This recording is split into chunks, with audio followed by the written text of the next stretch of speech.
கர்த்தருடைய நாமத்துக்கு ஸ்தோத்திரம் உண்டாவதாக. லூக்கா புஸ்தகத்தில் 17ஆம் அதிகாரத்தில் 11 19 வரைக்கும் நீங்கள் வாசித்து பார்த்தீங்கன்னா அங்கே குஷ்டரோகிகளை பற்றி சொல்லப்பட்டு இருக்கும். பின்பு அவர் எருசலேமுக்கு பிரயாணம் பண்ணுகையில் அவர் சமாரியா கலிலேயா என்னும் நாடுகளின் வழியாக கடந்து போனார். அவர் ஒரு கிராமத்தில் பிரவேசித்த போது குஷ்டரோகமுள்ள மனுஷர் 10 பேர் அவருக்கு எதிராக வந்து தூரத்திலே நின்று, ஏசாயரே, எங்களுக்கு இறங்கும் என்று சத்தமிட்டார்கள்.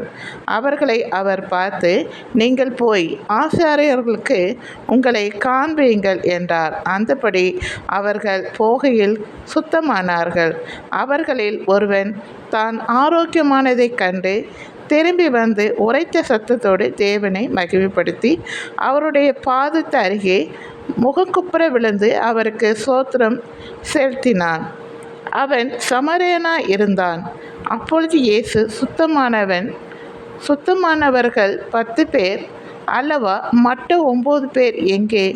தேவனை மகிமைப்படுத்துகிறதுக்கு இந்த அந்நியனே ஒழிய மற்றொருவனும் திரும்பி வர காணுமே என்று சொல்லி அவனை நோக்கி, நீ எழுந்து போ, உன் விசுவாசம் உன்னை இரட்சித்தது என்றார்.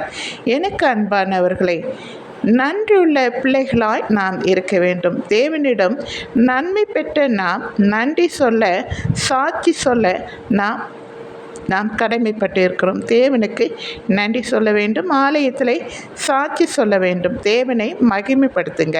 அது தேவனுக்கு பிடிக்கும். நீ என்னை மகிமைப்படுத்தும் போது நான் உன்னை மகிமைப்படுத்துவேன் என்றார் தேவன். எனக்கு அன்பானவர்களை, நாம் ஒரு அற்புதத்தை பெறுவதற்கு முன்பாக தேவனிடம் மன்றாடி கேட்குறோம். அதுக்கு பிறகு அற்புதம் கிடைச்ச பிறகு நன்றி சொல்ல மறந்து விடுகிறோம். நாம் இனி நன்றி சொல்லவும் சாட்சி சொல்லி தேவனை மகிமைப்படுத்துகிறவர்களாக இருப்போம். சரிங்களா? தேங்க்யூ.